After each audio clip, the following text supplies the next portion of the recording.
Bien, buenas tardes. Muy bienvenidos a la tarde de hoy, esta tarde nuevamente otoñal. Vamos a esperar unos segundos a que terminen de conectarse quienes están ya esperando la última charla de nuestro ciclo para partir. Así que les doy las buenas tardes, los saludo a todos. Entiendo que nos acompañan de distintas partes del mundo y de distintas partes de Chile, así que muy bienvenidos a todos. Bien, vamos a partir.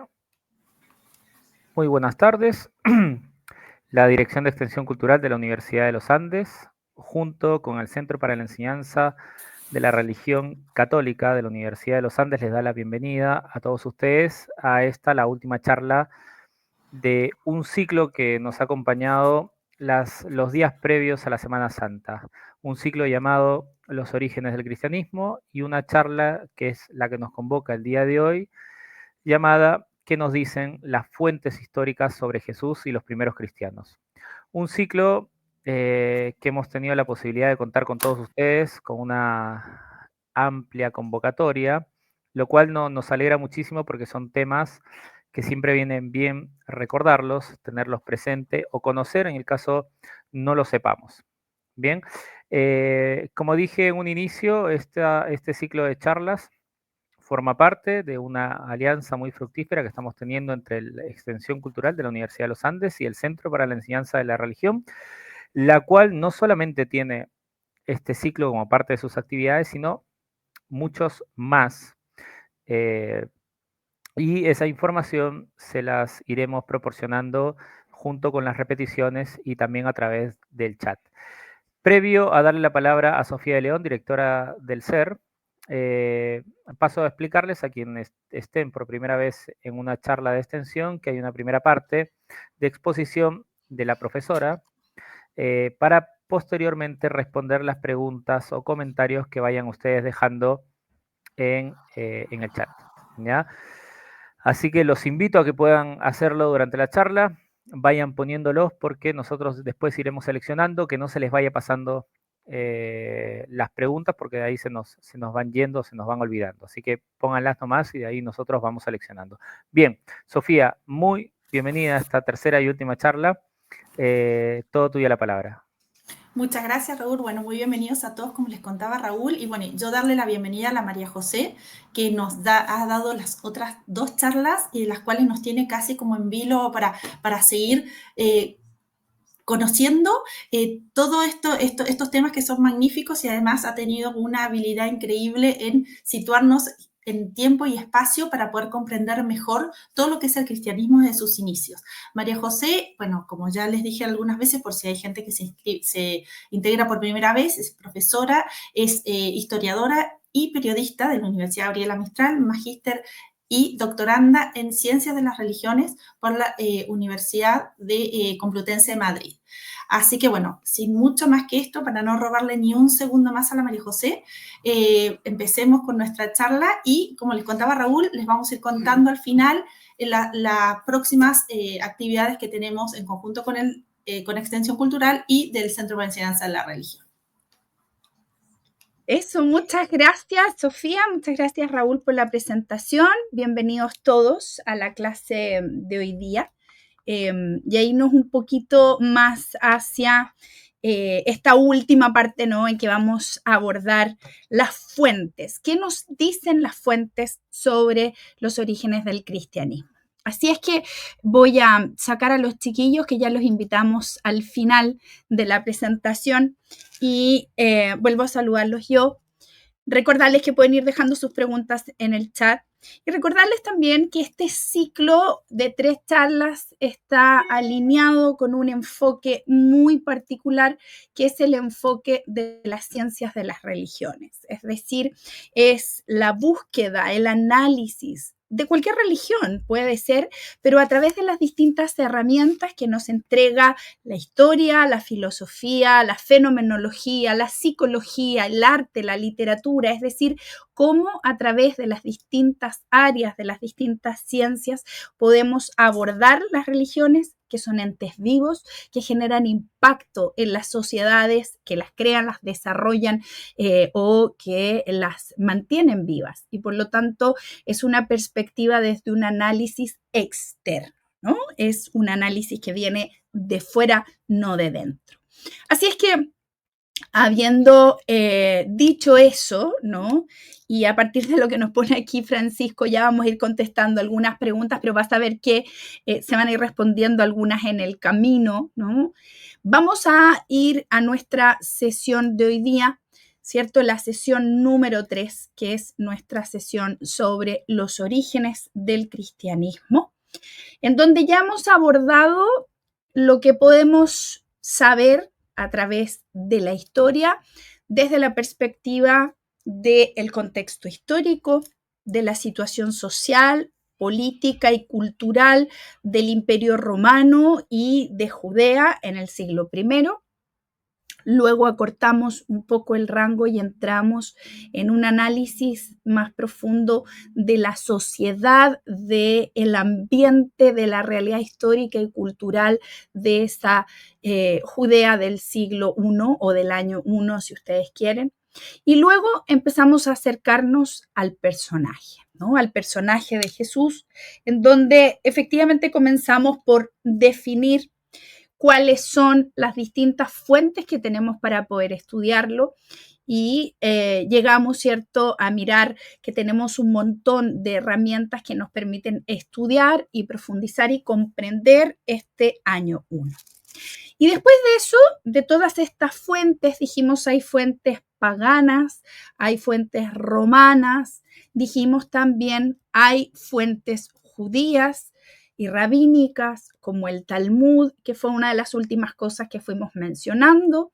Y por supuesto, hay fuentes cristianas, ¿no? Lo que hicimos fue ir desde lo más lejano, desde aquello que podíamos echar mano para entender y para comprender qué era precisamente las formas en donde podíamos encontrar menciones que nos permitiesen, decíamos, descubrir a este personaje que es Jesús y luego descubrir si efectivamente había existido o no había existido, como les planteaba yo en las primeras clases, que algunos todavía tienen estas dudas.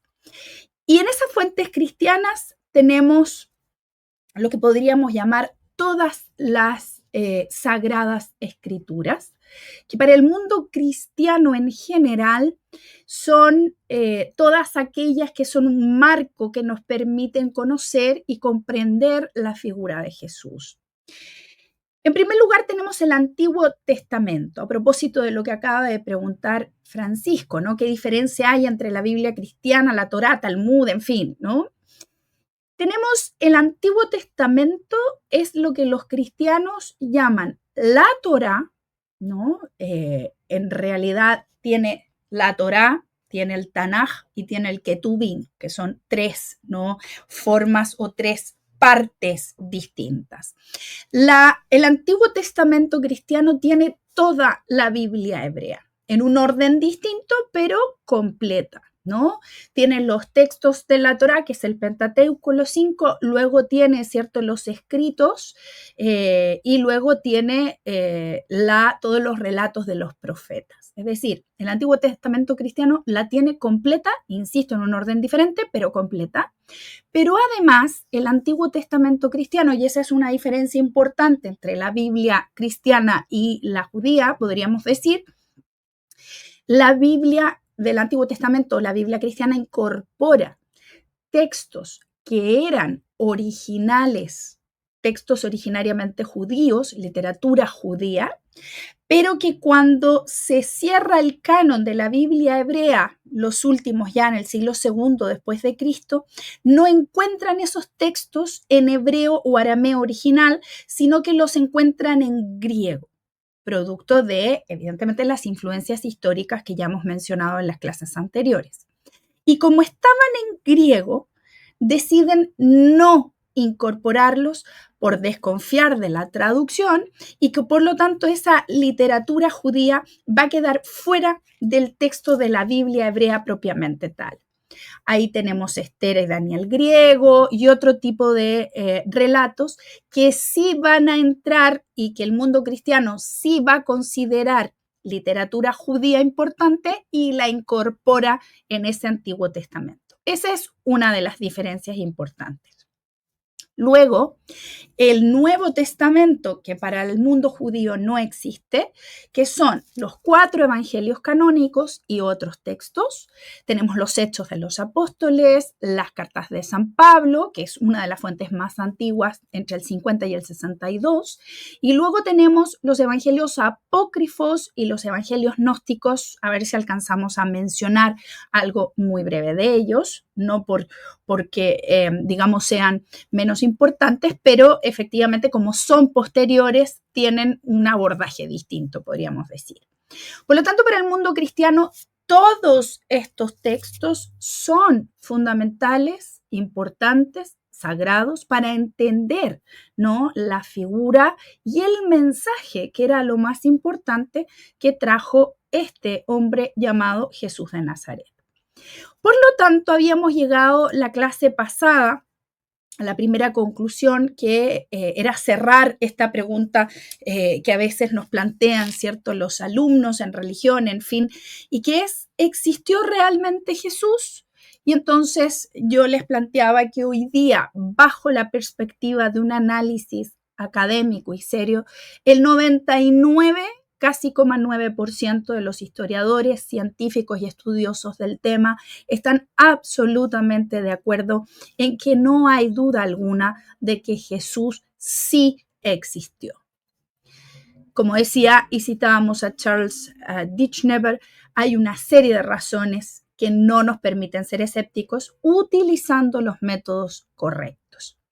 Les mencionaba que al año se escriben unos 1000 libros sobre Jesús, de los cuales solo unos 200 realmente son escritos o investigaciones que han cumplido con una metodología de investigación seria, y que de esos 200 solamente hay unos 100 que realmente son verdaderos aportes nuevos, visiones interesantes, análisis que realmente nos arrojan algo más de luz sobre la figura del personaje.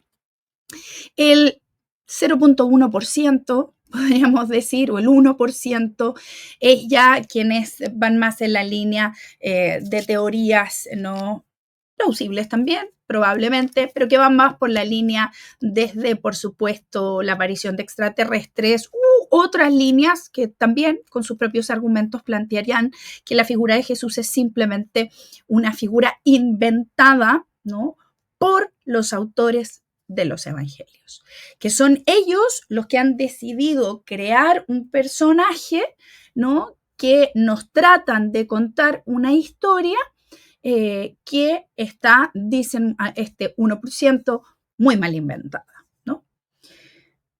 Si entonces el 99% de los científicos está claramente convencido, tengan fe o no la tengan. Ojo, no es un tema de fe, no es un tema que yo pueda creer, ¿no?, en lo que hizo o no que hizo el personaje. No, aquí eso no está en discusión. La discusión es si el personaje existió realmente como un hombre de carne y hueso, y la conclusión del 99% de los expertos es que sí. Y por lo tanto la pregunta es, ¿por qué entonces algunos dudan, cuestionan la existencia de Jesús? Bueno, y ahí ese cuestionamiento viene muchas veces de los evangelios, ¿no? Porque cuando estos autores quieren ir a investigar, a buscar, ¿cierto?, sobre la figura de Jesús, muchas veces se dedican a hacer lo mismo que hemos hecho nosotros en este curso. Van a buscar las fuentes, van a encontrar estas fuentes externas, pero luego van a encontrar las fuentes primarias, es decir, aquellas que han sido creadas específicamente para contar sobre la buena noticia que traía Jesús. Y entonces comenzó en un momento la discusión precisamente sobre que los evangelios eran una falsificación, que habían sido escritos, ¿cierto?, muchísimo tiempo después por personajes inexistentes, que finalmente habían inventado o creado la figura del personaje Jesús. Hoy día los expertos plantean que los evangelios son infalsificables y que hay muchísimas razones, ¿no?, desde la metodología seria para comprobar, ¿no?, que no han sido un invento o una falsificación, sino más bien una compilación de relatos por autores distintos, de relatos distintos contados por distintas personas que se van a poner a disposición en 14 autores diferentes, en 27 libros distintos, con estilos y con formatos o con intereses finales, es decir, a quienes se les iba a difundir este mensaje diferentes. Y por lo tanto que el mensaje, en algunos casos, se adecuó a ese público a quien iba dirigido el texto. Si alguien me preguntara, que probablemente alguien lo está preguntando por ahí, ¿qué ejemplos tenemos de aquellas cosas que estos autores que no creen, ¿no?, en la existencia de Jesús, en qué cosas se basarían, por ejemplo, para decir que aquí hay una invención, por ejemplo, o que los evangelios se equivocan, se contradicen, porque efectivamente se contradicen, o nos llevan a unas confusiones tremendas? Y entonces vamos a ver algunos ejemplos.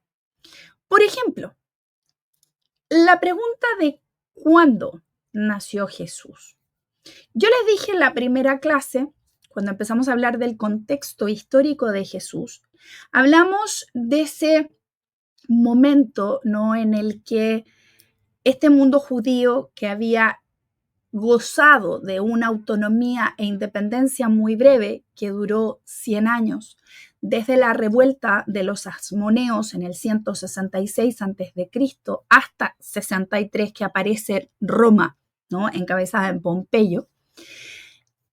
Luego de ese periodo, Roma termina tomando posesión indirecta del territorio como un reino vasallo en la época de Antípatro, quien era el padre de Herodes el Grande. Pero resulta que Herodes el Grande falleció el 4 antes de Cristo. Y esa es la fecha según nuestro calendario cristiano. Es decir, lo primero que plantearon algunos fue, espérese, entonces no se habría podido haber llevado a cabo la matanza de los inocentes que consta en los textos, ¿no?, que cuenta que, ¿se acuerdan? Llegan los Reyes Magos, le preguntan por un rey, que lo van a buscar, que Herodes se enfurece y manda matar a todos los niños recién nacidos, en fin. Bueno, pero aquí hay un error. Herodes había muerto 4 años antes, por lo tanto, de que eso ocurriese. Mateo pone a la familia en Belén. Lucas dice que estaban en Nazaret y que tienen que cambiarse por un censo universal, por ejemplo. Hoy día sabemos que el único censo realizado en la época es el censo del gobernador Quirino en Siria en el año 6 a.C. Por lo tanto, tampoco nos cuadran las fechas. No había ningún censo en los periodos cercanos al nacimiento de Jesús. Pero todo tiene una explicación. Estamos hablando de textos que tienen miles de años y que cuando se descubre el error tiene que ver con cuando decidimos cambiar el parámetro con el cual medíamos el tiempo. Es decir, se los voy a explicar lo más claro que pueda porque nunca he sido fantástica para los números, ¿no? La datación de Roma, ustedes tienen que pensar que cuando Jesús murió, no era que la gente dijese, estamos en el año 33 después de Jesús. Ustedes comprenderán que nadie conocía a Jesús. Era un pueblo pequeño, una población perimetral en un imperio gigantesco. No es que alguien dijera, hoy día murió Jesús y a partir de hoy día hablamos del 33 después de Cristo. No. Había una datación, sí. Y esa datación era la ad urbe condita, que significa desde la fundación de la ciudad. ¿De qué ciudad? De Roma.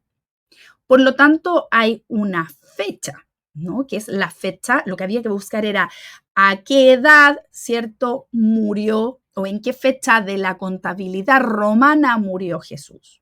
Ahora, ¿a quién se le ocurre decidir cambiar la fecha? Es a Dionisio el Exiguo, a fines del siglo IV, principios del siglo V. Él es el que plantea que sería bueno, en vez de seguir contando el tiempo a partir de la fecha de fundación de Roma, debiésemos contar el tiempo en base al nacimiento de Jesús, ¿no? Fantástica idea, dijeron algunos, ¿no? Y él empieza a hacer una serie de cálculos tremendamente complejos, hoy día sabemos que errados, que lo llevan a considerar que la fecha de muerte de Jesús está más o menos en el 782 ad urbe condita. Si muere Jesús el 782 ad urbe condita, y a esa cifra le restamos los 33 años que los textos nos decían que tenía Jesús, nos daba el 749 ad urbe condita. Pero para esa fecha, Herodes ya había muerto hace 4 años. Él lanzó la fecha y entonces dijo, murió el 782, nació el 749 ad urbe condita, el 749 ad urbe condita es el año 0 a partir de ahora. Estamos hablando de principios del siglo V, es decir, fines del 300, principios del 400. Cambia la fecha, esto obviamente va muy de a poco, tienen que imaginar que esto no es que se publique en un WhatsApp que se cambió la fecha y todo el mundo cambió la fecha, por favor, esto va a ser mucho tiempo. Y realmente cuando se den cuenta que hay un error en la contabilidad de los años, estamos ya en el siglo XII. Los copistas que copian a mano los textos iluminados se dan cuenta que hay un error y que por lo tanto ya es tarde, piensan, en el siglo XII para cambiar todas las fechas que ya tenían establecidas y moverlas 4 años. Por eso una de las cosas que suenan como chocantes cuando uno las dice es que en realidad Jesús nació 4 años antes de Cristo. Hay otros autores que han hecho también los cálculos y llegan a otros números, ¿no? Como por ejemplo el 747 ad urbe condita, que era un número mágico y que por lo tanto ese era el año que efectivamente decidieron establecer y que eso nos daba que en realidad Jesús había vivido 37 años y no 33. En fin, no quiero entrar en detalles numéricos porque sé que voy a salir perdida, pero en el fondo lo que quiero decirles es que cuando se intenta equiparar y cambiar de la contabilidad romana a una nueva contabilidad basada en el año 0 como el nacimiento de Jesús, hay un error en el cálculo y cuando siglos más tarde se dan cuenta de ese error, entonces pensaron ya era muy tarde para cambiar todas las fechas de todo lo que estaba escrito hasta el 1100 y por lo tanto deciden mantener el error. Pero esto tampoco es que sirva para un libro de Dan Brown, ¿no? Que aquí hay un misterio escondido y que esos 4 años, no. La verdad es que en aquella época, además, la contabilidad, la gente no era que tuviese una contabilidad permanente del tiempo, mucho menos esa población rural que vivía del día a día. Las grandes contabilidades de tiempo se llevaban por los grupos administrativos del imperio. Así es que no era raro que algo así ocurriese. ¿Significa eso que el personaje no existió? No, significa simplemente que hay un error, ¿no? En ese trasvasije o cambio del sistema numérico de fechas. ¿Qué otra cosa genera o generó durante mucho tiempo cuestionamientos respecto de la vida de Jesús y, repito, saber si realmente había existido o no? Y eso tiene que ver con otra cosa que siempre ha despertado mucha confusión y que son los orígenes de Jesús. Si tomamos los 4 evangelios canónicos que nos hablan, ¿cuál de los 4 nos habla de la infancia de Jesús? Solamente tenemos 2. Mateo, capítulo 1 y 2, Lucas 1 y 2. Marcos, que es el más antiguo, no menciona nada, y Juan tampoco. Ambos evangelios debiera haber dicho bueno, está bien. Ambos evangelios, Mateo y Lucas, tienen el capítulo 1 y 2 dedicado a los orígenes de Jesús, pero si uno los lee y los revisa, pueden hacer la tarea, anoten ahí. Yo, miren, traje la Biblia que probablemente la gran mayoría tiene en sus casas. No es la que yo uso para trabajar porque uso una que es una traducción del griego y del hebreo un poquito más dura de leer, pero útil igual.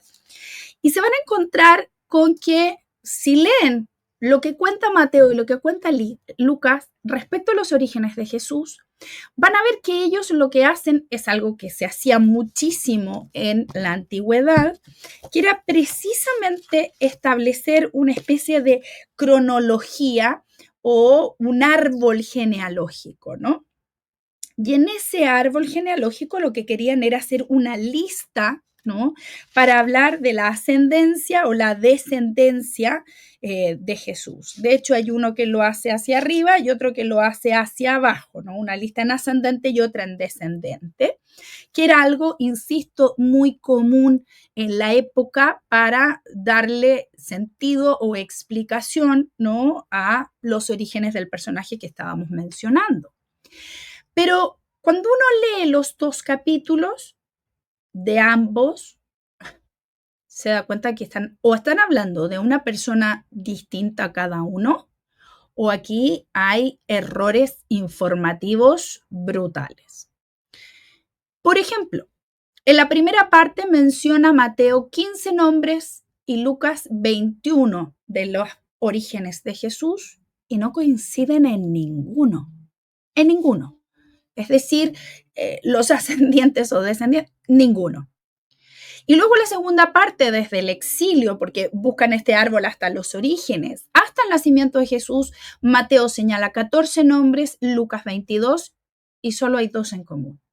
Todos los demás, lo que ellos hacen es decir, era hijo de, hijo de, hijo de, o padre de, padre de, padre de, ¿no? No coincide nadie.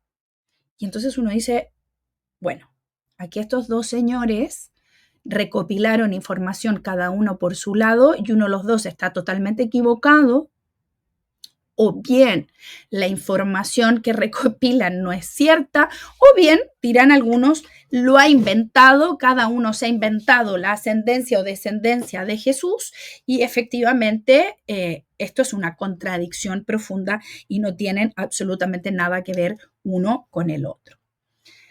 ¿Qué es lo que finalmente hoy día sabemos respecto de estas incongruencias de estos capítulos de 1 y 2? Y es que precisamente los análisis, los exegetas, han llegado efectivamente, después de todos estos años de estudio de los textos, del estudio del estilo de los textos, a concluir primero que los autores o las personas que escribieron Mateo 1 y 2, Lucas 1 y 2, no son la misma que escribe Mateo 3 en adelante y que escribe Lucas 3 en adelante. ¿Cómo es eso? Eso quiere decir que siglos más tarde, probablemente, como dirá el profesor Piñero, cerca del siglo II, cuando la figura de Jesús va cambiando y se está convirtiendo y consolidando como la figura de un Mesías encarnado, divino, entonces se dan cuenta de que no hay información sobre la infancia de Jesús. Y entonces hay 2 autores que no sabemos sus nombres, escriben este capítulo 1 y 2 de Lucas y de Mateo, y estos textos se incorporan más tarde para darle un sentido de origen a un personaje que estaba tomando matices totalmente trascendentes y de los cuales no tenían mayor información de su origen y nacimiento. Hoy día se ha podido comprobar que son estos 2 capítulos autores diferentes, insisto, que se agregan a eso del siglo II y que efectivamente si uno toma Mateos, Lucas, Marcos y Juan, los 4 inician sus relatos con la figura de Juan el Bautista. Hagan la tarea, pesquen en la casa la Biblia y revisen y se van a dar cuenta. Además, uno podría, hay libros enteros, ¿no?, que uno podría analizar. Hay gente que dedica su vida solo a esto, que ha escrito tesis doctorales solo a esto, para dar una cantidad de pruebas enormes de por qué finalmente se ha concluido que estos 2 pedacitos de textos han sido intercalados, añadidos casi 100 años después o más del nacimiento de Jesús. Y que se hace, insisto, porque era necesario incorporar datos sobre el origen que no estaban claros. Evidente, los que empiezan a escribir los evangelios en aquella época no es que alguien realmente tuviese mucha información respecto, ¿no?, de sus orígenes. Lo que sí sabíamos, y de hecho cuando uno luego revisa los textos y se pregunta dónde, en qué lugar nació Jesús, Mateo y Lucas dicen que en Belén, porque según los textos de la Biblia hebrea tenía que ser en Belén de la casa de David, ¿no?, según las profecías de la Biblia hebrea. Y Marcos y Juan lo ignoran, pero dan por supuesto que nació en Nazaret. De hecho, la forma en que todo el mundo conocía a Jesús era Jesús el de Nazaret, ¿no?, que era la forma en que la gente en realidad se identificaba. María, la de Magdala, María Magdalena, ¿no? Entonces, es muy probable que el lugar haya sido Nazaret, pero bueno, como hay 2 que lo ignoran y se incorporan luego estos textos, se busca darle una explicación, ¿no?, a estos orígenes. ¿Son pruebas suficientes para decir entonces que Jesús fue una invención? No. Son documentos que nos permiten hoy día entender de mejor manera el proceso que llevó a la formación de los textos y cómo, en la medida que se van compilando los textos, voy descubriendo que me faltan partes constitutivas importantes que quiero, ¿cierto?, y necesito para explicarle a los nuevos fieles cómo se originaron. Y ahí está el intento de Mateo y de Lucas de averiguar, de recopilar información para hacer esta línea de ascendencia, y vemos que evidentemente chocan porque cada uno busca, ¿no?, cómo fundamentar o explicar los orígenes de Jesús. Hay otras cuestiones también que, a propósito de estos capítulos, generan mucha discusión entre los expertos. ¿Existió la matanza de los inocentes entonces? ¿Nació Jesús realmente un 25 de diciembre? ¿O fue junio? ¿O fue abril? ¿Existieron los Reyes Magos? ¿No? Son todas preguntas que hoy día tienen que ver precisamente y se responden a la luz de este Mateo y Lucas 1 y 2. Pero, ¿qué haya estado o no estado la matanza de los inocentes? Que Jesús haya nacido el 25 de diciembre o el 4 de junio, que hayan estado los Reyes Magos o no, que hayan sido 3 o 4, que hayan venido del Oriente o de Argentina, donde quiera. Estoy poniendo lo que se me viene a la cabeza. La verdad es que no modifica en nada el argumento central. No modifica la estructura, ¿no?, del mensaje, que es lo que realmente debiese, ¿no?, importar. Ahora, ¿por qué se dan buena parte de estas problemáticas, ¿no? ¿Por qué se generan? Bueno, algunas porque tenemos textos intercalados. De hecho, ahí también verán que algunas de las cosas que plantean esos capítulos 1 y 2 luego se contradicen con el mismo texto del mismo Mateo, del mismo Lucas, ¿no? Insisto, ahí podría hablarles horas y horas de todos estos análisis que se van haciendo. Pero se dan también porque el proceso de conformación de los textos es un proceso que toma mucho tiempo, que implica la participación de mucha gente que va a ir dando cuenta de estos sucesos extraordinarios a ojos de ellos, que quieren relatar y perpetuar en el tiempo. y que por lo tanto intentarán, ¿cierto?, recopilar y constatar en esta obra que nosotros luego llamaremos, ¿cierto?, el Nuevo Testamento o la Biblia o los Evangelios.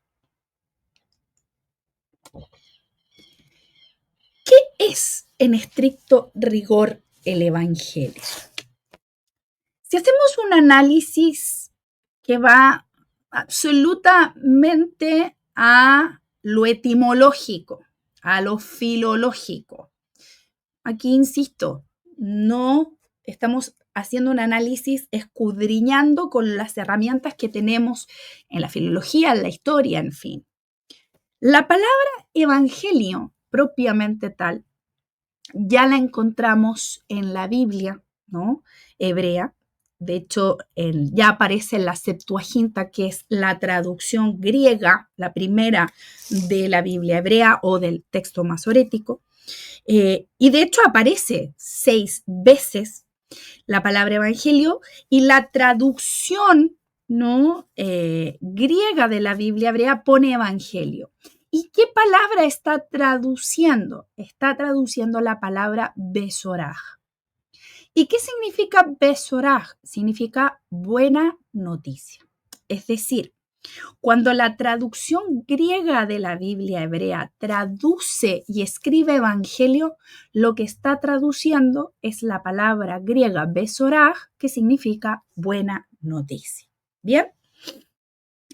Y tiene relación esta buena noticia muchas veces en la Biblia hebrea en textos que no necesariamente tienen un contenido religioso.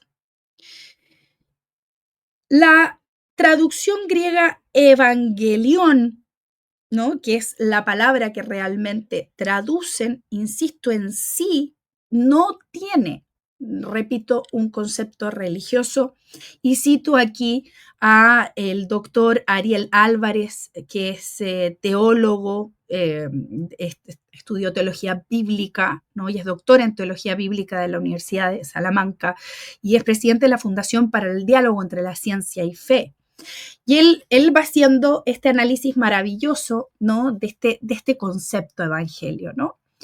Evangelión, insisto, que es la palabra, la traducción de besoraj, es una palabra que no necesariamente tenía una connotación religiosa. A veces era, mira, vino tal persona y contó una buena noticia sobre alguien. Listo. Pero sí, cuando se traduce el verbo evangelizar, en griego evangelizome, la traducción significa anunciar, no es cualquier buena noticia, la buena noticia del reino de Dios. Fíjense cómo ha cambiado, ¿no? Es decir, evangelio o evangelión es la traducción de la palabra besoraj, que significa buena noticia y que no necesariamente es un tema religioso. Pero luego el verbo evangelizar, evangelizome, significa anunciar la buena noticia del reino de Dios. Es decir, sí tiene una connotación religiosa, teológica o profética, ¿no? Es decir, lo dice incluso cierto Isaías, una buena noticia. Cuando llegamos a la figura de Jesús de Nazaret, Jesús sí llamó a su mensaje buena noticia. Evangelión, evangeliesome, ¿no? Porque probablemente, y es por eso que la palabra toma esa connotación, la va a tomar sobre todo en el periodo del destierro, ¿no?, que es un periodo de mucha desesperanza, de mucha decepción, de mucha angustia de un pueblo judío que estaba cautivo en Babilonia. Por lo tanto, en la época de Jesús, que es un periodo particularmente complejo también, del que hablamos, recuerden en un momento, que es un periodo de un pueblo harto del dominio extranjero, con una especie de esperanza en la aparición de un perfil mesiánico que los liberara de la opresión y de la dominación extranjera.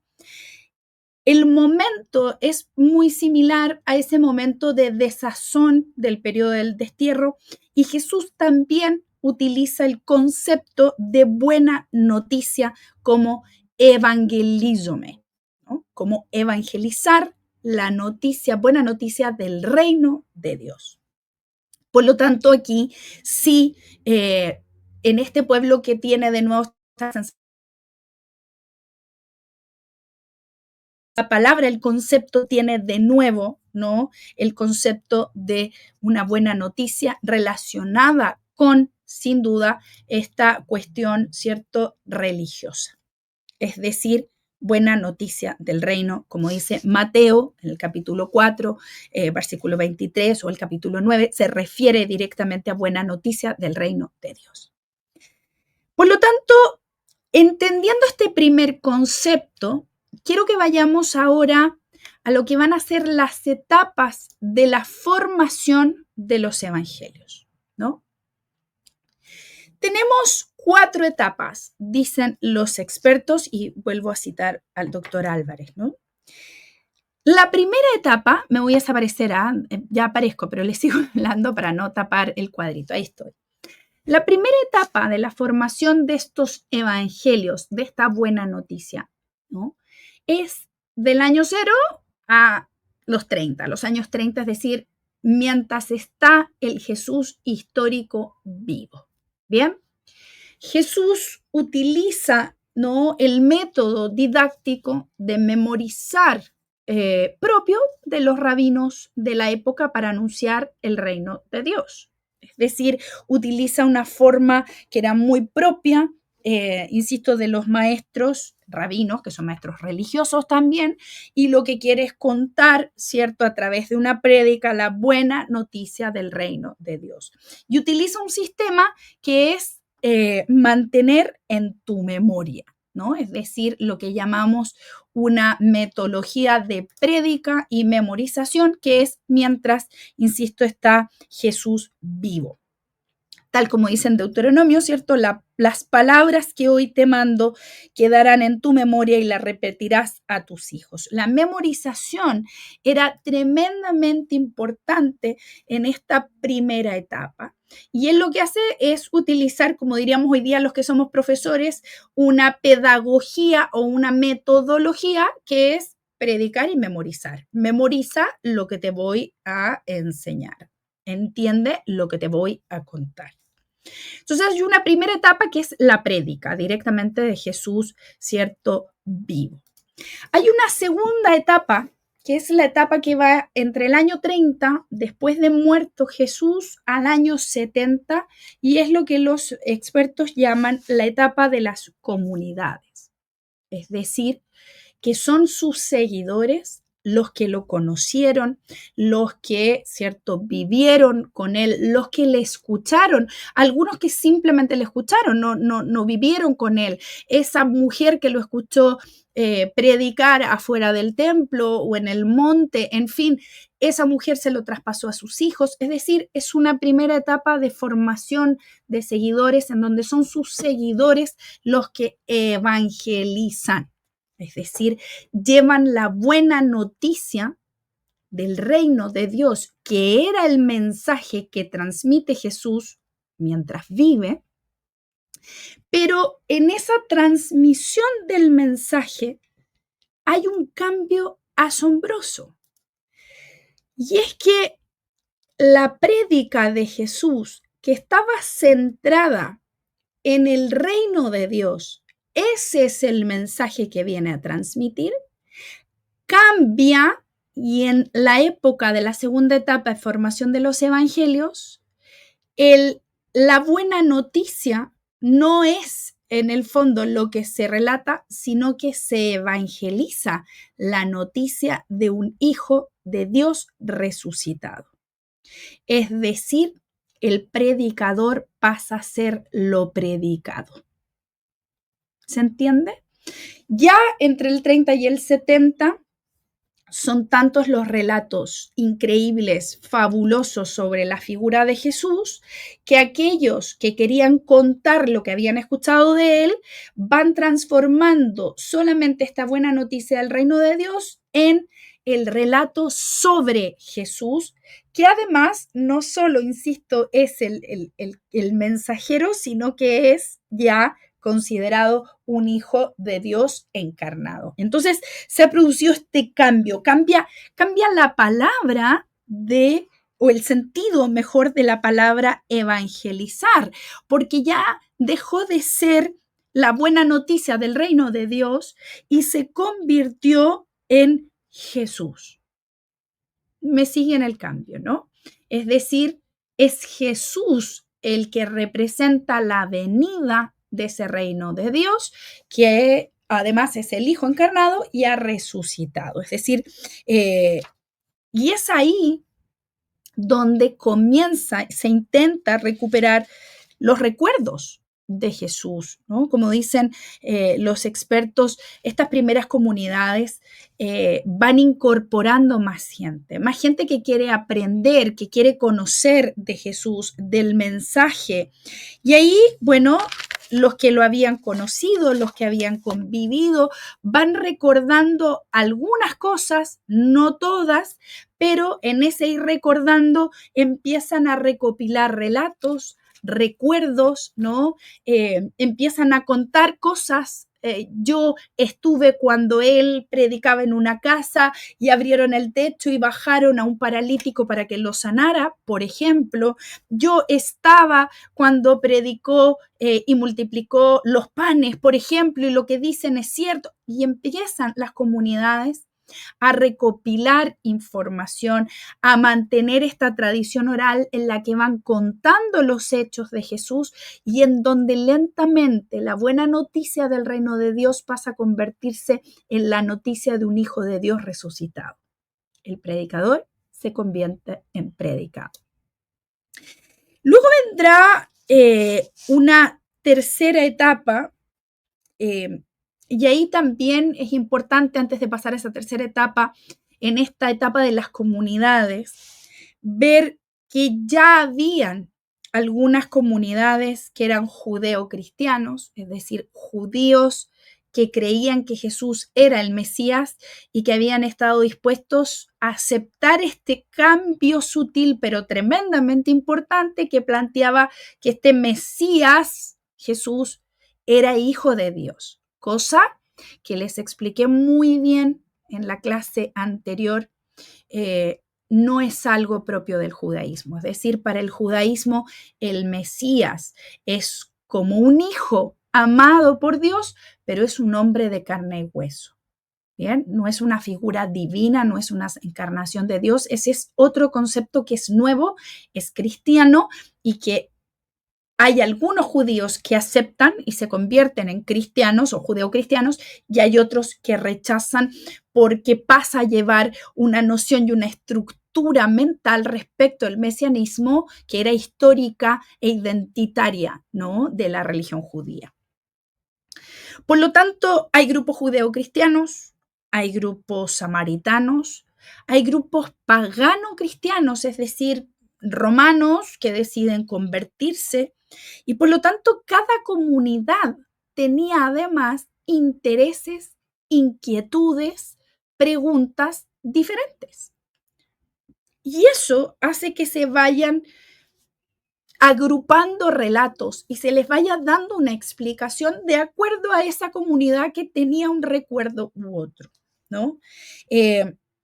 Hay otros relatos, ¿no? El relato, por ejemplo, de el centurión, ¿no?, pagano, en fin, que incluyen a paganos, a romanos. Les interesaban esos relatos porque demostraba que también para los paganos había una buena noticia. ¿Me entienden los matices, no? Cada comunidad iba incorporando los temas que más le preocupaba. Para los judeos cristianos, lo más importante era entender si había que cumplir o no la ley de Moisés estricta, como se las habían enseñado o no, si habían algunas variantes. Es decir, hay todo ahí un tremendo trabajo que podríamos hacer un curso entero. Hay un libro, ya les recomendaré algunos libros al final, muy interesante, que se llama Los cristianismos derrotados, de don Antonio Piñero, que habla precisamente de todos estos distintos grupos que tenían sus propias visiones, sus propias preguntas y sus propias respuestas respecto, ¿no?, de las inquietudes y de cuestiones que Jesús había dejado sin responder. Sigo, En la tercera etapa, ya estamos hablando entre el año 70 y el año 100, aparecen los redactores, ¿no? Es decir, aparecen personajes, ¿cierto?, que van a reunir material suficiente y que van a comenzar a tomar este material, ordenar este material que había circulado por 40 años y deciden escribirlo. Y aquí aparecen 4 redactores que vamos a llamar Marcos, Mateo, Lucas y Juan. En realidad no tenemos sus nombres exactos, no sabemos, ¿no? Pero sí los identificamos con estos nombres por consenso y vamos a decir Marcos es el más antiguo, el primero que escribe alrededor del año 70. Luego va a escribir Mateo y Lucas alrededor del año 80 y finalmente Juan alrededor del año 100. El Evangelio ya se ha convertido en este momento y en esta etapa en un libro que predica sobre Jesús. Bien, aquí ya el Evangelio no es la buena noticia del reino de Dios, no es el relato solamente de los hechos, dichos y cuestiones fabulosas de sus seguidores, sino que ya todo este material se va compaginando y va a ir decantando en la creación de libros que hablan sobre la vida y la obra, los milagros y los misterios de Jesús. Y luego hay una cuarta etapa que es desde el año 100 hasta hoy día, hasta nosotros, en que los textos no van a tener más alteraciones, ni aportes, ni cambios. Veremos que hay otros textos, pero que estos no van a cambiar. Y es lo que vamos a llamar la etapa de los lectores. Es decir, los seguidores tienen los libros y va a pasar un tiempo hasta que empecemos primero a copiarlos, luego analizarlos, luego interpretarlos y luego cada comunidad de nuevo con sus propios contextos, intereses, preocupaciones, dando mayor énfasis a uno o a otro relato, es decir, se van a ir conformando los distintos grupos, las distintas interpretaciones. Ahí tenemos mucha historia para contar también. ¿Por qué algunos interpretan uno y otro? Es la razón de por qué luego el cristianismo también se va a derivar, ¿cierto?, en distintas ramas y entonces se van a discutir los católicos apostólicos romanos con los cristianos ortodoxos porque tienen precisamente una interpretación del texto distinta y luego más tarde, qué sé yo, los luteranos, los quiebres que se arman en el Oriente, las primeras herejías, las luchas contra las primeras herejías, en fin, tenemos ahí siglos y siglos de historia y de análisis, ¿no?, para comentar. Pero lo que quiero que vayamos entendiendo de manera súper como peras y manzanas en dibujos para que entiendan qué es lo que tenemos hoy día para saber o para entender de cómo se armaron o se formaron, ¿cierto?, los evangelios. Y ahí llegamos a una cuestión muy interesante que es la que llaman los filólogos la concordancia discordante. ¿Qué es esto? Es que tenemos 4 exposiciones sobre la vida de Jesús, pasión, muerte, resurrección, que por un lado son muy parecidas y por otras son muy diferentes. Y es muy curioso que no se haya intentado al comienzo de fundir estos 3 relatos en uno solo, o bien darle prioridad a uno sobre otro, porque en realidad son muy, muy parecidos, por eso son sinópticos. Yo me voy a saltar el tema de la cuestión sinóptica porque ahí ya entramos en un trabajo mucho más exegético y más complejo aún. No quiero marearlos con eso, pero la gran cuestión era, tenemos textos muy similares cuando los ponemos de manera sinóptica juntos en una sola visión, pero a la vez muy diferentes, incluso muy contradictorios en otros puntos. Entonces, la pregunta era, si los evangelistas se conocieron, ¿por qué sus textos difieren tanto? Y si no se conocieron, ¿por qué sus textos se parecen tanto? Esto es un dilema fascinante para los filólogos. Yo no soy filóloga, pero trabajo mucho con eso también. Es muy interesante ver cómo en las distintas lenguas se va revelando, ¿no?, un texto que es muy distinto. Yo sé algo de griego, poco, y lo poco que uno descubre en griego de los evangelios, es como leer otro libro de repente. Ya les daré algunos ejemplos, pero vamos a ver una cosa más práctica.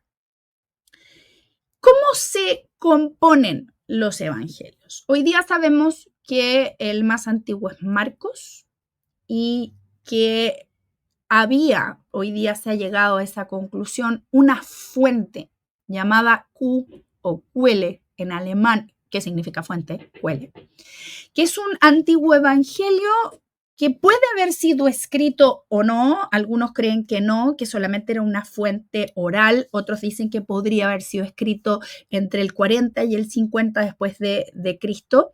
Nunca hemos encontrado ni un original, ni ninguna alusión específica a ese texto, así que no tenemos idea ni de quién lo escribió, ni de cómo, ni nada. Pero lo que sí sabemos es que se pudo reconstruir a través de la crítica literaria. Es decir, a través del análisis de los textos, del estilo, de la forma verbal, en fin, los filólogos llegan a la conclusión, los expertos en filología bíblica, que hay un contenido que está incluido en los evangelios, por ejemplo, de Mateo y Lucas, que incorporan a esta fuente original que al parecer tenía dichos y hechos de Jesús. Les voy a mostrar este cuadro mareador, yo sé, pero van a ver que si se los explico con peras y manzanas me van a poder entender. Tenemos arriba Jesús. Bueno, aquí estos autores mencionan del -7. Algunos dicen que en realidad nació el -7 al 30, otros -4. Ahí está la discusión todavía, ¿bien?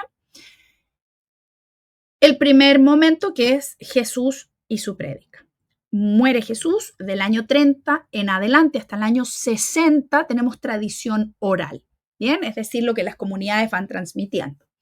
El año 60 se piensa, se puede haber puesto por escrito un documento, QL, que lo ven en rojo a mano derecha arriba, que es una recopilación de dichos y hechos de Jesús. Por ejemplo, las bienaventuranzas habrían estado contenidas ahí, ¿no? Por ejemplo. Y el año 70, Marcos, que sabe que hay algo de esto, de esta fuente, ¿no?, de dichos y hechos, recopila por primera vez la información y lo que hace es escribir hacia el año 70, ¿cierto?, su evangelio. Y escribe su evangelio y lo va a llegar a tener 678 versículos, es así como lo va a formar. Y el evangelio de Marcos, no me quiero extender porque de verdad les podría hacer una clase de 2 horas solo del evangelio de Marcos, fue durante mucho tiempo un evangelio mirado en menos, un evangelio que tenía un griego muy castizo, muy poco refinado, es más corto, era muy simple, y de hecho cuando después se leía Mateos y Lucas, de hecho durante mucho tiempo ni siquiera se tomaba en cuenta Marcos, porque ¿para qué? Si era un mal resumen, era más corto de los otros dos, que estaban mejor escritos, tenían mejor estilo, ¿no? Entonces, Marcos es el más corto y el más antiguo. Bien, luego, más tarde, hacia el año 80, ¿no?, Mateo y Lucas van a componer sus textos. ¿Y cómo lo van a hacer? Me vuelvo a esta lámina más simple. Lucas toma el evangelio de Marcos y lo incorpora prácticamente entero, toma los dichos y hechos de Jesús y escribe su evangelio. Mateo toma a Marcos entero y lo incorpora, toma estos dichos y hechos y arma su evangelio. Ahora aquí se los explico mejor. ¿Dónde me pongo para que no los moleste? Es que ahí no van a ver, ¿o no? Me escondo, ya voy, ya aparezco. Vean abajo Mateo. Mateo toma en un 50% de su texto es Marcos. Incorpora prácticamente a Marcos completo, en un 50%. Un 22% es QL, o la fuente de dichos y hechos, y un 28% es información particular que Mateo recopila y incorpora. Bien, lo que aparece arriba, ese 20, 22, 50, 28% es lo que les acabo de decir, y en total, ¿cuántos versículos? Fíjense que Mateo incorpora de Marcos, decíamos, un 50%, es decir, 540 versículos de 678. Por otro lado, Lucas incorpora un 35% de Marcos, que son 400 versículos de los 678. Ahora miren en rojo, de QL toma un 20%, que son unos 230 versículos, y de investigación personal o información particular, un 45%. En total, Lucas va a tener 1.151 versículos, Mateo 1.071. Es decir, fíjense cómo Mateo y Lucas van tomando Marcos, lo incorporan, Mateo en un 50%, Lucas un 35%, luego incorporan esta fuente Q, dichos y hechos de Jesús, y luego la información que han recapitulado de manera propia, digamos, ¿no? Por lo tanto, así se empiezan, ¿no? Sabemos hoy día, gracias a la filología, a la exégesis, que así se compusieron estos textos. Otra pregunta que se hacen algunos es, ¿tenemos originales de los evangelios? La respuesta es no. No tenemos ningún pedacito, ni un rollo, ni nada que sea el original que escribieron estos autores. No los tenemos. Lo más antiguo que tenemos es lo que ven ahí en la imagen, que es el papiro P52, que lo que tiene es, por un lado, un pedacito del Evangelio de Juan, del capítulo 18, el versículo 31 al 33, y por el otro lado, el mismo Juan, pero el 37 al 38. Es todo lo que tenemos, y habría sido escrito ese pedacito original, el papiro más antiguo, entre el 125 y el 160 después de Cristo. Está en griego como todos los evangelios. Ojo, los evangelios no están en hebreo ni en arameo, están en griego, que era la lengua vulgar de aquella época, como en el inglés de hoy día, y como yo quería que más gente leyera, escribo en el idioma que más gente pueda leer, ¿no? Está escrito en griego koiné, como todos los manuscritos que se conservan, y las copias que tenemos en general son del siglo III en adelante. Y bueno, uno de los grandes cuestionamientos que muchos dicen es, pero entonces, si tenemos originales del 125, no podemos fiarnos de ello porque quiere decir que no tenemos ninguno del año 70. Sí, pero en realidad, si uno compara que estos textos, los más antiguos, son del año 62, 30 años después de la muerte de Jesús, la verdad que la diferencia de años no es muy grande. Sin embargo, tenemos textos como el comentario de la Guerra de las Galias de Julio César, que Julio César lo habría escrito el año 47, la copia más antigua es del 900. O sea, entre el original y la copia más antigua tenemos 944 años y nadie duda mucho del texto. El caso de Platón, escribe en el 357 a.C. y miren, el original más antiguo lo tenemos del 900 después de Cristo. 1247 años. Y bueno, sí, algunos dudan de que el texto lo haya escrito Platón, en fin, ahí hay una discusión más importante, pero estoy hablando de la distancia entre el original y la copia, ¿no? En el caso de este papiro tenemos una distancia temporal que va entre los 35 y 80 años, es decir, es una distancia mucho, mucho menor. Sobre los apócrifos solo diré que son textos, tanto los gnósticos que están dentro de los apócrifos, solo diré que son textos que la gente piensa que están escondidos en la planta -8 del Vaticano, con un sistema de seguridad y tecnología traído desde no sé dónde y que están bajo 7 llaves en un arca secreta para que nadie descubra, todo esto me lo decía así alguien una vez, ¿no? Nadie descubra la verdad sobre el cristianismo y la figura de Jesús. Bueno, para que vean que no está bajo 7 pisos escondido en el Vaticano, ni con 4 llaves, ni nada. ¡Oh, los tengo! No, están en todas partes. Lo pueden comprar, de hecho tengo más versiones, ¿no? Aquí están todos los evangelios. Antonio Piñero hizo una traducción del hebreo y del griego, perdón, del griego, de los 4 canónicos, y aquí tienen todos los demás, que son un montón de textos, que son textos que dudamos de la firma, es decir, muchos de ellos se mantenían contando relatos de una transmisión de Jesús que había sido, por ejemplo, revelada a unos pocos, como los evangelios gnósticos, ¿no? El de María Magdalena, el de Judas, el apócrifo de Juan, en fin. Después tenemos evangelios, el evangelio de la Natividad, aquí están separados por temas, ¿no? Los evangelios de la infancia de Tomás, el evangelio de la pasión y resurrección de Pedro, Nicodemo, Bartolomé, los asuncionistas, las cartas del Señor, ¿no? A Abgaro, el Señor de, en fin, hay varios textos, los de Nag Hammadi y otros. Es decir, los evangelios apócrifos están disponibles en cualquier librería que quieran ir a comprar, bueno, no cualquiera, pero las que tengan libros un poquito más específicos.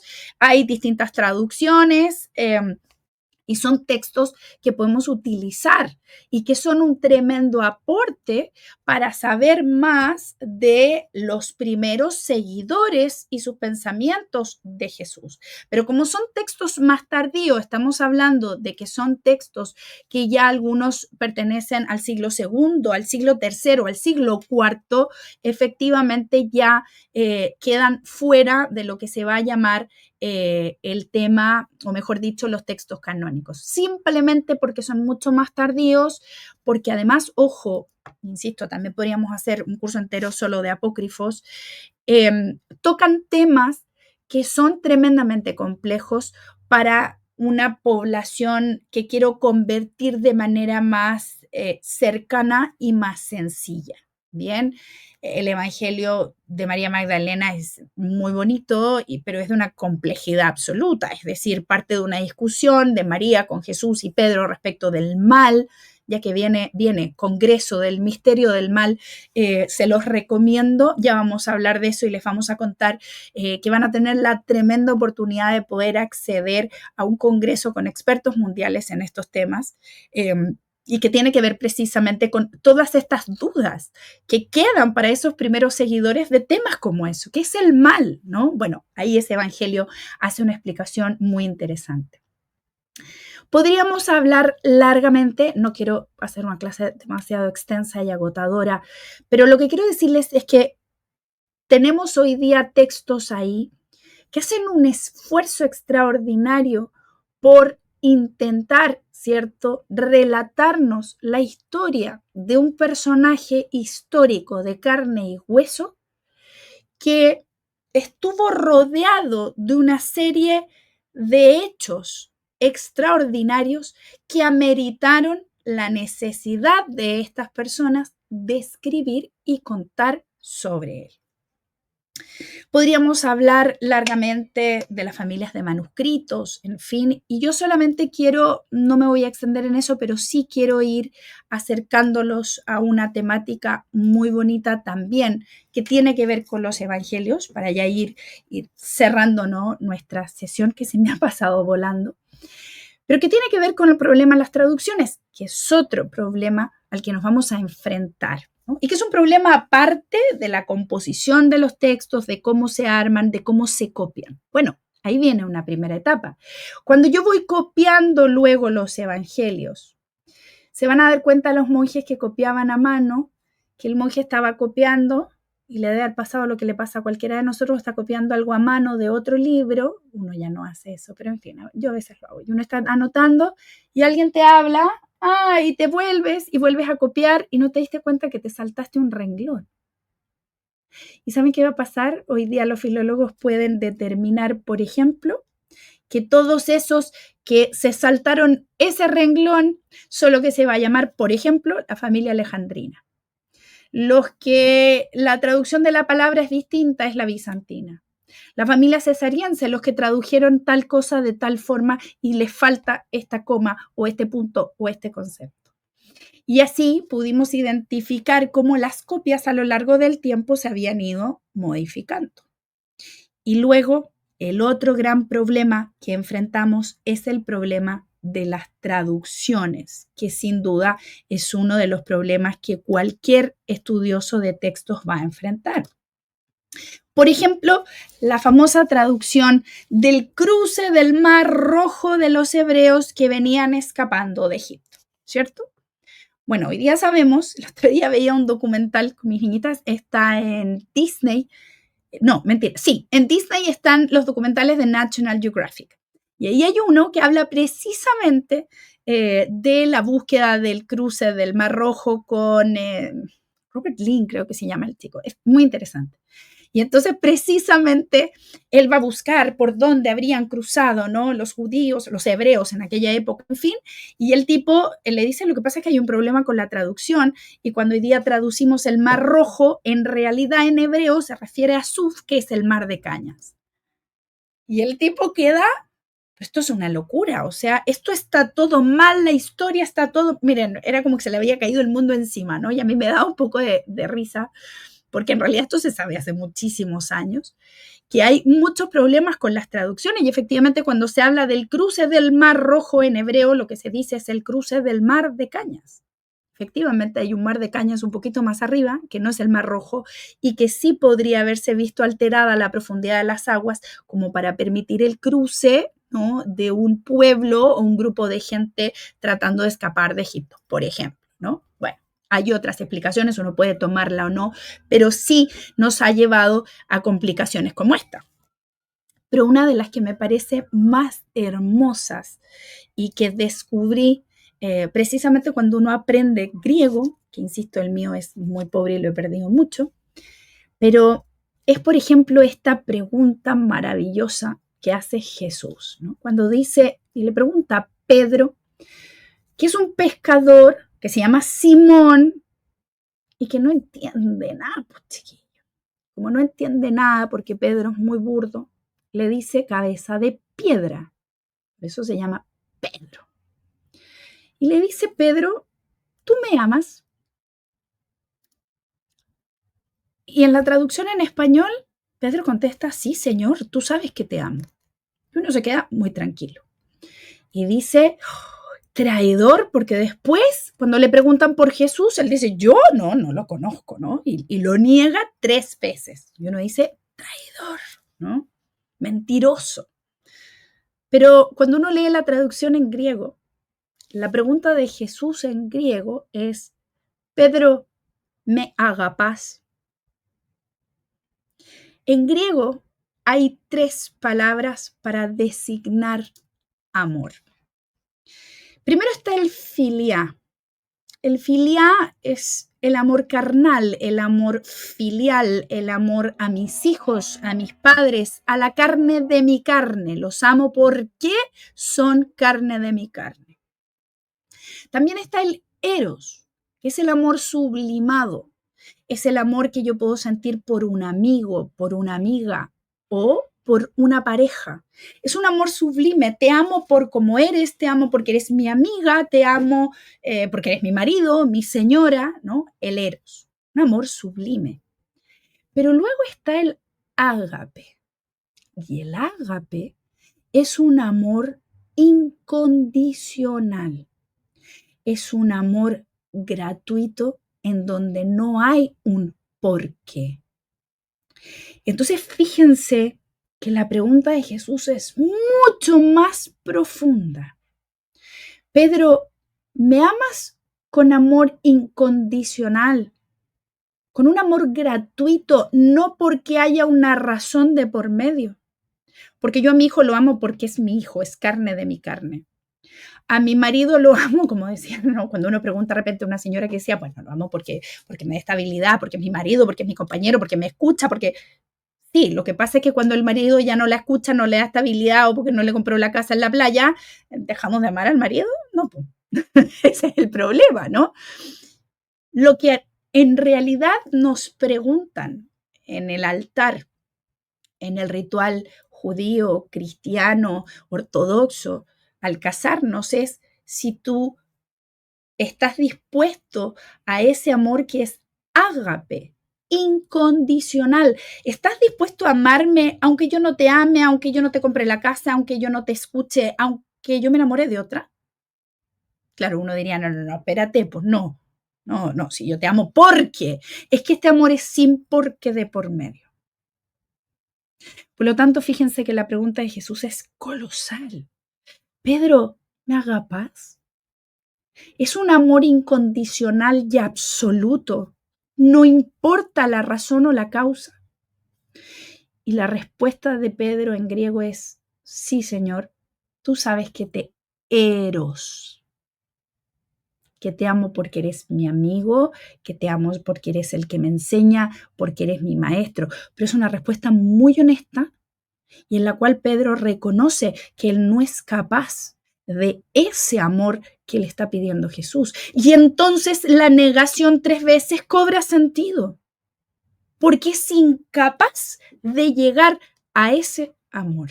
Miren qué belleza y qué sutileza en una traducción tan simple como entender que en el griego hay 3 formas de amor y que en el español tenemos amor, amor, amor. ¿Se dan cuenta? Son esos pequeños tesoros de los que me enamoré en el estudio de estos textos. Ya vamos terminando este ciclo y les dejo, ¿no?, con esta pregunta final. ¿Por qué los evangelios prueban que Jesús existió? Y les voy a poner 2 respuestas.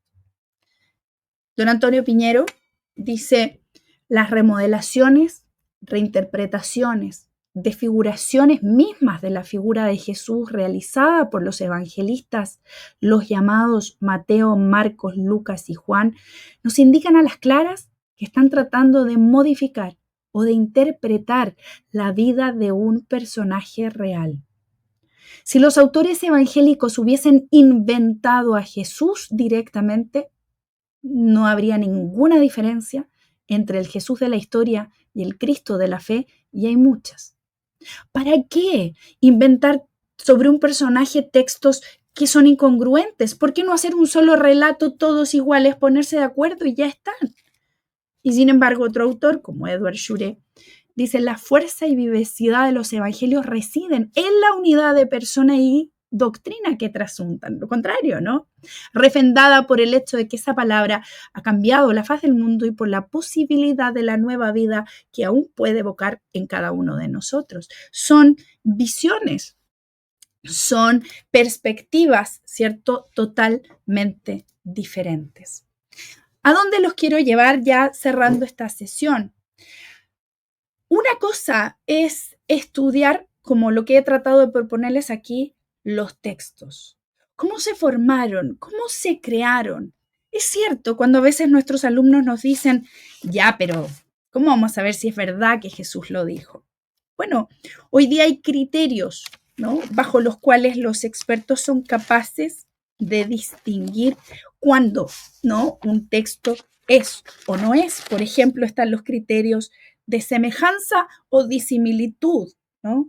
Es decir, cuando los dichos de Jesús, por ejemplo, no pueden derivarse fácilmente del judaísmo antiguo o del cristianismo primitivo, entonces, o son contrarios a conceptos o intereses de estos grupos, entonces viene directamente de Jesús. El criterio de dificultad, es muy probable que una tradición o un dicho proceda del Jesús histórico cuando una tradición o dicho causó enormes problemas a la iglesia posterior. Por ejemplo, que Jesús nunca se refiere a cuándo es el fin del mundo. Él no dice tampoco, ¿no?, cuestiones como, por ejemplo, si es necesario para seguirlo él, que hay que circuncidarse o no, que hay que bautizarse, si no. Hay discusiones ahí que quedan en el aire, ¿no? Bueno, eso tiene que ver con este criterio de dificultad. Cuando generó tantos problemas, es evidente que venía de un hombre de carne y hueso que planteó ideas claras respecto de su visión y de su tiempo. El de atestiguación simple, cuando algo aparece en todos los evangelios, incluso los apócrifos, quiere decir que venía de Jesús, porque se repite en todas partes. Criterio coherencia, en base a los 3 anteriores, si cumple con todos esos criterios, los estudiosos terminan de, ¿cierto?, decir, esto viene directamente de Jesús, esto lo podemos dudar, esto es un texto intercalado, esto es un intento de los autores por explicar algo que no sabían cómo explicar. En fin, es imposible explicar todo lo que se relata en esos textos que hablan de un hombre que camina en las aguas, que resucita muertos. En fin, ahora, yo les he contado cómo, ¿no? Creemos y cómo hoy día los expertos a través de distintas formas han logrado explicarnos cómo se crearon los textos, cómo se compusieron y qué es lo que tenemos, ¿no? De validez de un relato que es absolutamente cierto, importante. Ahora, cada uno de ustedes podrá creer por fe que esos relatos extraordinarios que aparecen en estos textos llamados evangelios son o no son de su creencia y son o no son su verdad. Ese es otro camino en el que yo no voy a entrar y que cada uno, los que tengan fe o los que no tengan, tomarán la decisión de hacer suyos o no.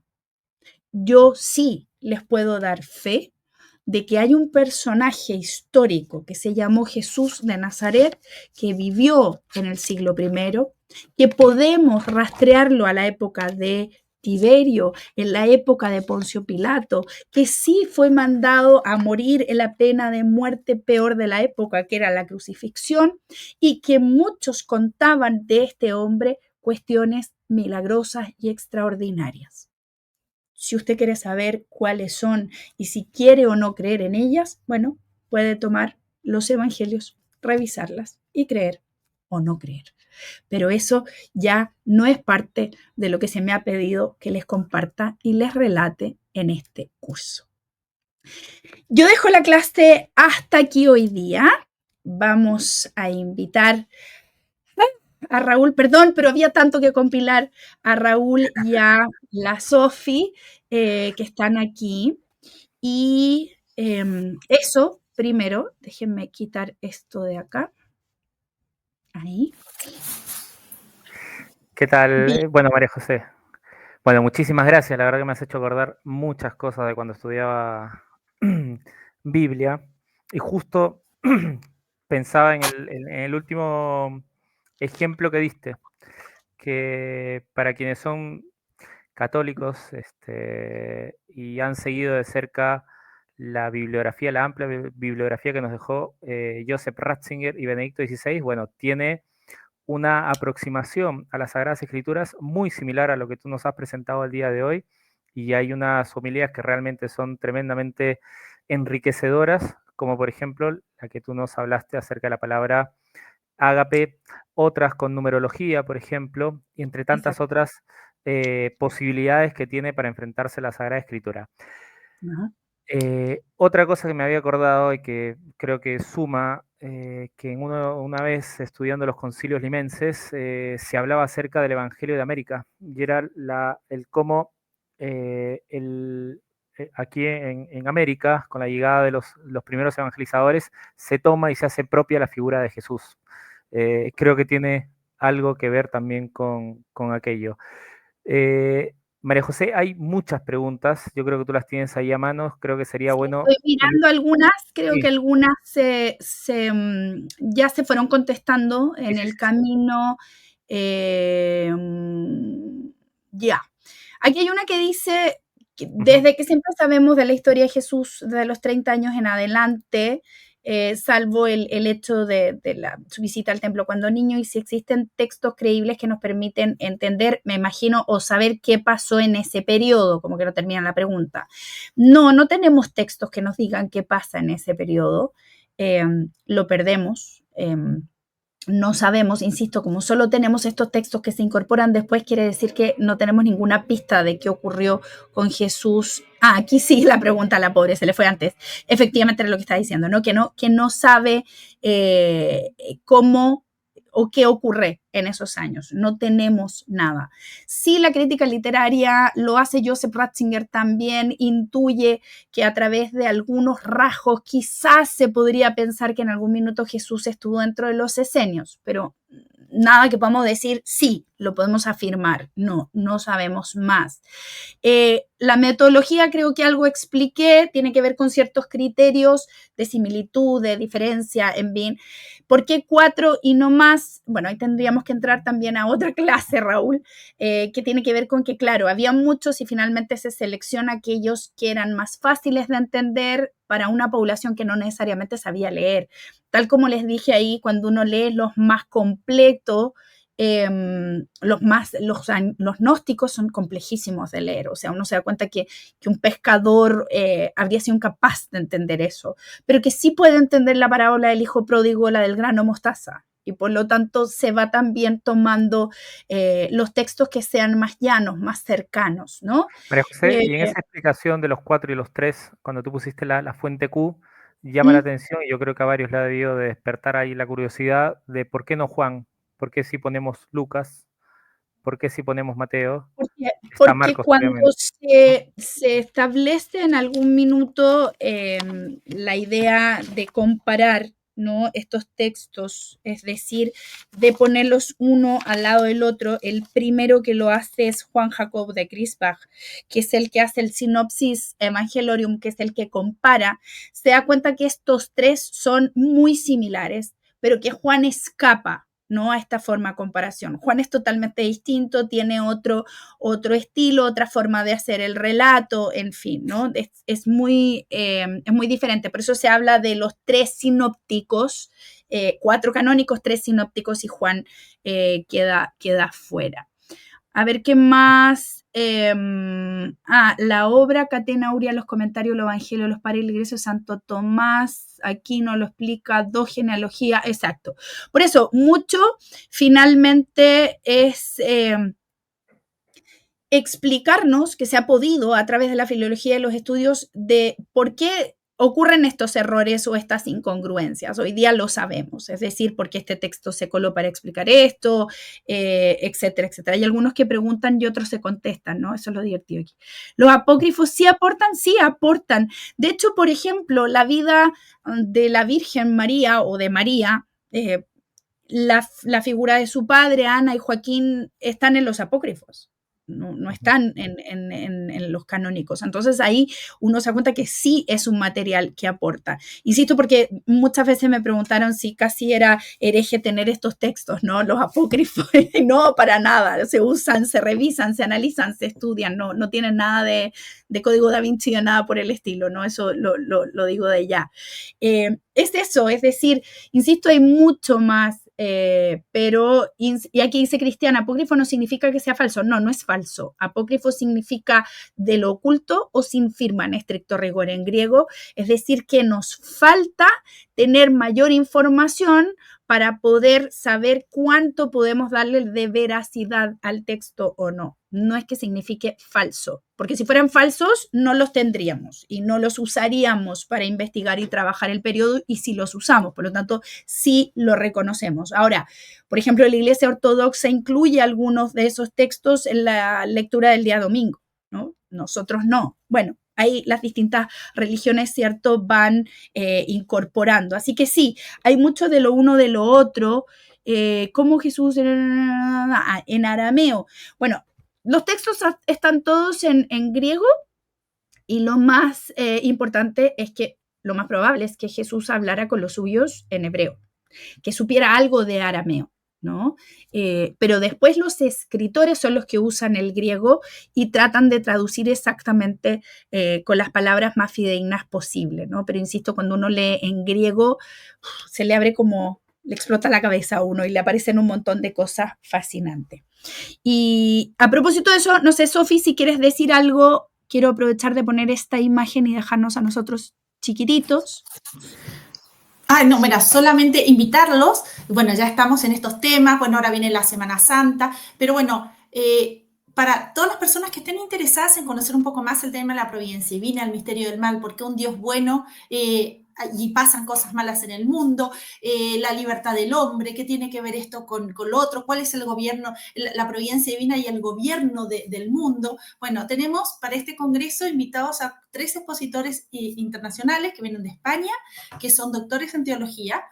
y 2 expositores nacionales brillantes también, que saben muchísimo, y va a ser un congreso expositivo en las mañanas, con tiempo de conferencias y un espacio para que la gente pueda hacer preguntas y se genere una buena conversación entre ellos y aclarar dudas y profundizar en estos temas que son muy cercanos, mucho más cercanos de lo que uno cree. Así que todos muy invitados en esto y bueno, y a seguirnos obviamente en redes sociales a través de la Extensión Cultural y el Centro para Enseñanza de la Religión, que pueden ir conociendo las nuevas opciones, las nuevas instancias de charlas, seminarios, este tipo de cosas que nos enriquecen profundamente en nuestra vida diaria. Así que, sí, bueno, ahí yo quería ya aprovechar de agregar, Sofía, decirles que Sí. les acaban de mandar y poner en el chat al ladito donde están los comentarios el link en donde se Perfecto. pueden inscribir a este congreso. Quiero decirles Sí. que sepan que un congreso no es una reunión solo de expertos que leen para sí mismos, sino que son expositores que además son de un tremendo nivel y reconocidos a nivel mundial para hablar de estos temas que son fascinantes y apasionantes. Así que se los recomiendo muchísimo. Súmense, en los links se pueden inscribir, participar de estos temas que uno la verdad le suena a providencia divina y misterio del mal como una cosa a lo mejor lejana, pero tal como dice Sofía, es tremendamente cercano y además que tiene mucho que ver con estas interpretaciones, esta búsqueda, este análisis, además con una profundidad de algunos profesores que hay ahí, algunos que fueron profesor mío de la Sofi y no sé si de Raúl, que son tremendos tipos que uno se sorprende de solo escucharlos pensar. Así que realmente se los recomendamos y los invitamos a esto porque es una gran oportunidad. Uno no tiene la oportunidad siempre de poder escuchar personajes como estos, darnos una conferencia sobre estos temas tan alucinantes. Así es que súper invitado, ¿cierto, Sofi? Sí, totalmente. Y lo más importante es que esté en un idioma fácil, cercano, en el que todos podamos entender y tener un espacio para preguntar y sacarnos todas las dudas que puedan quedarnos sobre estos mismos temas. Así que muchas gracias a todos por este ciclo de charlas, María José. La verdad que yo creo que nos quedamos con ganas de mucho más. Así que Sí. muchísimas gracias. Se nos hizo nada, pero bueno, contaremos con vos probablemente en un futuro no muy lejano. Bueno, algo más entretenido haremos sobre estos temas que son de verdad apasionantes. Me quedó este libro que les quería recomendar porque me habían preguntado algunos libros. Este es muy bonito, se llama Año 1. Israel y su mundo cuando nació Jesús. Se los recomiendo. Hay muchos muy entretenidos. Está ese, están los apócrifos, en fin. Hay un montón de libros que vale la pena darle, ¿cierto? Un poquito de espacio a esto también. Así que eso, muchachos, darle las gracias a todos por participar en esta instancia, a ustedes por la invitación, por hacerme parte de este proyecto tan bonito. La verdad es que me gustó mucho que además la universidad nos diera esta posibilidad de abrirnos a un tema que, como han visto, es absolutamente de afuera, desde la ciencia, la religión, desde un análisis que nos permite tener herramientas para entender mucho mejor los misterios de esta, que a mi modo es una de las religiones más complejas del mundo también. Bien, muy bien. Solamente me toca despedirme, agradecerte, María José, agradecer también a Sofía por toda la colaboración en este ciclo. Y bueno, están a disposición todas las sesiones para que puedan ver y revivir nuevamente y tomar nuevos apuntes y bueno, también tomarlo como un punto de referencia en cuanto querramos recordar una u otra cosa. Los invito a que visiten la página de extensión también en ciclos y conferencias. Nos vienen ciclos muy buenos y entretenidos para conocer. El día de hoy hicimos un ejercicio de alteridad, de tratar de ponernos en el lugar de los primeros cristianos cuando teníamos que pensar y volver a preguntar ciertas cosas. Bueno, también hay una invitación a ir al mundo medieval, al gótico, también a conocer un poco cuál fue la importancia de Antoni Gaudí para la arquitectura católica, así que se viene un ciclo muy interesante que se llama Arquitectura de la Luz, los invito, está para que visiten la página de extensión, uandes.cl, poner el botón de extensión, Y ahí estarán las 3 sesiones que son también gratuitas. Así que muy buenas noches a todos y muchas gracias por estar presentes en estas 3 sesiones. Que estén muy bien, Muchas gracias. gracias, que estén muy bien.